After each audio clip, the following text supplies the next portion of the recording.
నా పేరు వనముల మల్లేషు. అల్లూరు సీతారామరాజు జిల్లా చిట్టంపడ పంచాయతీ కొయ్యూరు మండల్ రామన్నపాలెం. నేను ఒక చిన్న సైజు రైతుని. ముందుగా క్షమించాలి, అందరూ పెద్దల్ని పొగుడుతుంటారు, ఇలాగ కాలక్షేపం అవుతుంది కాబట్టి నేను అందరికీ ఒకే మాట చెప్తున్నాను, తప్పు ఉంటే క్షమించండి. సభాయ నమః.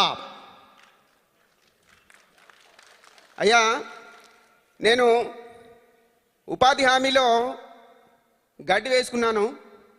నా బ్లాక్ బెంగాల్ మేకలను ఒక 12 మేపుకుంటున్నాను.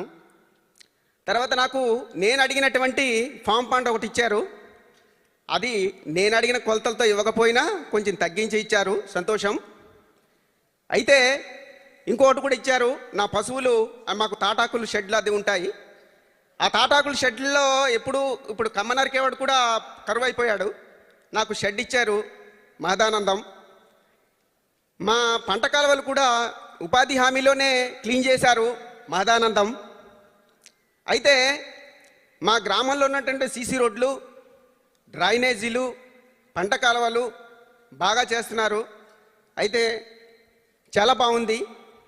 కాకపోతే అన్నీ చేస్తున్నారు, కానీ నాకు ఒక చిన్న లోపం అనిపించింది. అది మీ స్థాయిలో సరిదిద్దగలిగితే చేయొచ్చు, లేకపోతే మానేయచ్చు. కాకపోతే నాకు చిన్న విన్నపం,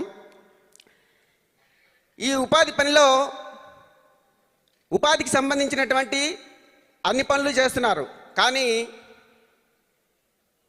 వ్యవసాయ అనుబంధంగా పనిచేసేటువంటి నాట్లు, తర్వాత కోతలు, కలుపు తీతలు, ఇటువంటి మీద మాత్రం దృష్టి పెట్టడం లేదు. ఇది పెద్ద సమస్యగా ఉంది. ఇది అందరికీ తెలుసు, కానీ ఎవరు మాట్లాడడం లేదు. మరి ఎందుకు మాట్లాడడం లేదు నాకైతే అర్థం కావటం లేదు. ఇది కొంచెం అనుభవజ్ఞులైనటువంటి శాస్త్రవేత్తలు, మహానుభావులు, సంఘ సంస్కృతులతో పెద్దలు దాన్ని చర్చించి దాన్ని కొంచెం సరిదిద్దాల్సిందిగా కోరుకుంటున్నాను. అయితే మాది అల్లూరు సీతారామరాజు జిల్లా. పెద్ద పరికరాలు పనికిరావు, చిన్న చిన్న కమతాలు. ఒక రైతుకి 2.5 ఎకరాల నుంచి 5 ఎకరాలు, మహా అయితే అక్కడక్కడ ఒక 10 ఎకరాలు ఉంటుంది. అయితే వీళ్ళు యాంత్రిక పరికరాలు ఉపయోగించడానికి చాలా తక్కువ ఇది ఉంటుంది. దీన్ని హ్యూమన్ పవర్ అంటే చేత్తో పనిచేసేటువంటి పరికరాలు ఈ ఉపాధి హామీలోనే ఇస్తే కొంత చేదోడు వాదోడుగా ఉంటుందని నా అభిప్రాయం. అయితే నాకు ఇచ్చినటువంటి ఈ క్యాటిల్ షెడ్ ఇచ్చారు. దాంట్లో పశువులు నాకైతే 3 ఉన్నాయి. దాంట్లో అంత చేసుకుంటున్నాము. కాకపోతే ఇది అందరికీ లేదు. పంచాయతీకి ఒక 2, అంటే మా పంచాయతీలో 4 గ్రామాలు ఉన్నాయి. 4లో 2 ఇచ్చారు, కానీ ఏ పార్టీ.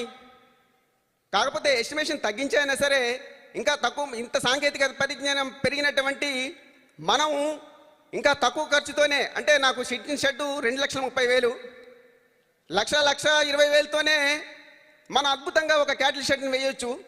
దానికి సంబంధించినటువంటి వనరులు ఉన్నాయి, అన్నీ ఉన్నాయి. ఎస్ అండి, దీని మీద థ్యాంక్ యూ వెరీ మచ్ పెద్దాయన గారు. ఖచ్చితంగా మీరు చెప్పినటువంటి పాయింట్స్ అన్ని కూడా పరిగణలోకి తీసుకుంటారు. అందరికీ అవకాశం కావాలి కాబట్టి దయచేసి విన్నవించుకుంటున్నాం. అలాగేనమ్మా. Thank you very much. Bharat Mata కీ జై.